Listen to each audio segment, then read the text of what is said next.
Hello mga mamis! Kumusta po kayo lahat dyan? Nang dahil wala po tayong pasok ng ilang araw, nang dahil sa bagyong Enteng na yan, tayo ay maghalongkat lamang ng ating mga kids assignment.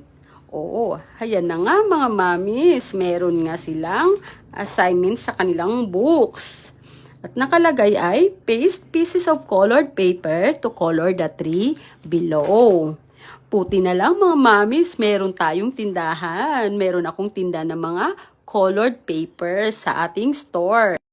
Ay nako mga mamis, ilang araw ko na sinasabi sa aking baby boy na yan nakuhanin na yung kanyang assignment. Pero hindi ako pinapansin. Oh, sino relate dyan mga mamis? Ganun talaga, tiyaga-tiyaga lang tayo. Kasi hindi lahat ng kids nasa mood palagi gumawa ng assignment. Pero sa oras na yan, mga mamis, ang saya-saya ko dahil napaupo ko siya. O, sige na, baby boy, ikaw naman ang magdikit. Hindi puro si mami, ah. Puro ka lang pa-cute-cute yan. Kung hindi ka lang cute, kurutin na kita. O, sige. Magdikit ka pa, ah. More. More, baby, para matapos na tayo. O, mga mamis, hintayin natin kung gaano kaganda yung kanyang ginawa. O, dito na lang muna mga mamis. Keep safe everyone.